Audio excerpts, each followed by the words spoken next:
आज शिव महापुराण जी की कथा के क्रम में आज शिव महापुराण के युद्ध खंड का आज 31वां अध्याय। इस अध्याय का नाम है शिव का देवताओं को उपदेश। जब ब्रह्मा विष्णु हाथ जोड़कर शिव जी से निवेदन करने लगे कि हे परमेश्वर आप मेरा उद्धार करिए, तब ब्रह्मा विष्णु की अत्यंत दीन वाणी को सुनकर शंकर भगवान हंसते हुए मेघ के समान गंभीरता से बोले कि हे ब्रह्मा और हे विष्णु, तुम लोग सब प्रकार के भय को त्याग दो। शंखचूर्ण के द्वारा उत्पन्न उपद्रव अवश्य शांत हो जाएगा। वस्तुतः मैं शंखचूर्ण का सारा वृत्तांत जानता हूँ।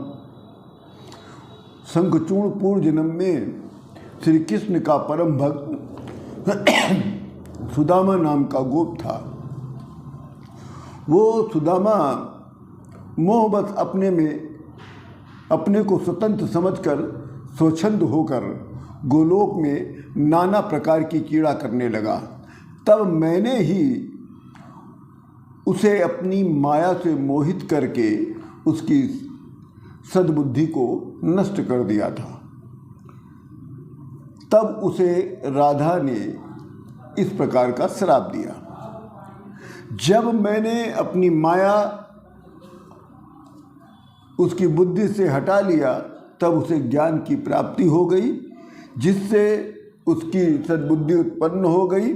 तब वो लज्जित होकर मेरे पास आकर मेरी ही स्तुति कहकर मुझसे ही रक्षा करो की भिक्षा मांगने लगा। तब हे ब्रह्मा हे विष्णु, तब मैंने श्री कृष्ण से कहा था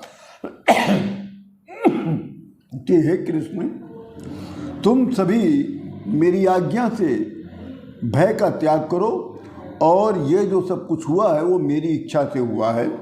अतः हे कृष्ण, तुम राधा और अपने पार्षदों को लेकर अपने स्थान को जाओ और भय का त्याग करके वहाँ पर वास करो।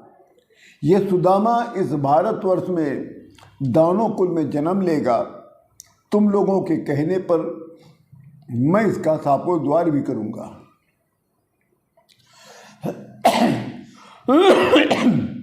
तब श्री कृष्ण और राधा प्रसन्नता के साथ अपने धाम को चले गए। हे ब्रह्मा और हे विष्णु जी, वही सुदामा गोप राधा जी के श्राप से शंखचूर्ण नामक दानव बनकर उत्पन्न हुआ है, जो धर्म में निपुण है, पर दानव कुल में उत्पन्न होने के कारण वो देवताओं का द्रोही है। ये सारा जगत मेरे अधीन है। अतः हे देवताओं, तुम लोग भय का त्याग करो। तभी इसी समय श्री कृष्ण और राधा और उनके अन्य पार्षद शंकर भगवान के शरण में आ गए और उनकी स्तुति करने लगे। और श्री कृष्ण कहते हैं, देव देव महादेव परब्रह्म सतांगते क्षमस्व चापराधम में परसेत परमेश्वरः त्वत्वा सर्वोचा त्वयि सर्वमहेश्वरः सर्वत्वं निखलाधीत परसीद परमेश्वरः।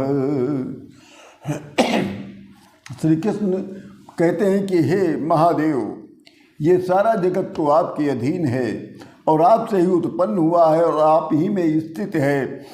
आप ही साक्षात परम ज्योति हैं और सर्वव्यापी और सनातन है।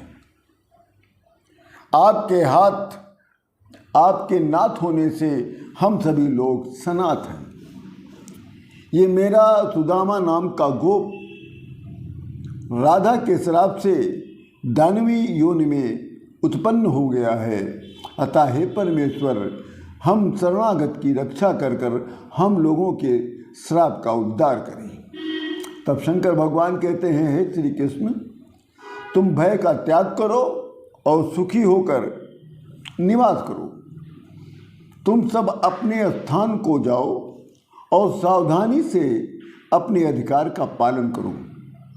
हे श्री कृष्ण, तुम्हारा जो सुदामा नाम का गोप इस समय जो दानवी योन में जन्म लेकर जो सारे जगत को कष्ट दे रहा है, उससे सभी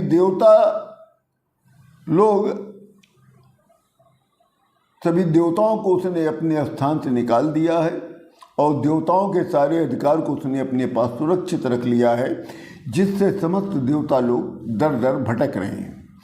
इसी कारण ब्रह्मा और विष्णु भी मेरी शरण में आए हैं।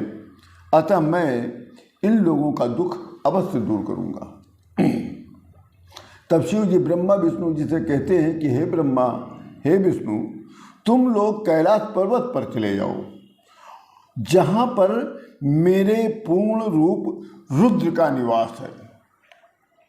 मेरे इस रूप और मेरे इस रुद्र रूप में कभी भेद न समझना। तब श्री कृष्ण राधा शिव जी को प्रणाम करके अपने स्थान को चले गए और ब्रह्मा विष्णु प्रणाम करके समस्त देवताओं के साथ कैलाश को जाने लगे। तभी सभी देवता लोग हाथ जोड़कर कहते कि हे महादेव, हम सभी देवगण भी दुखी होकर आपकी शरण में आए हैं, हम लोगों की भी आप रक्षा करें। तब शंकर भगवान कहते हैं, हे देवताओं, मैं सेना सहित शंखचूर्ण का अवश्य बद्ध करूँगा। आप लोग निश्चिंत रहें और अपने अपने स्थान को जाएं और भय का त्याग करें। इसी के साथ शिव महापुराण के युद्ध खंड का ये 31वां अध्याय पूर्ण होता है। आप सभी लोगों को राम राम।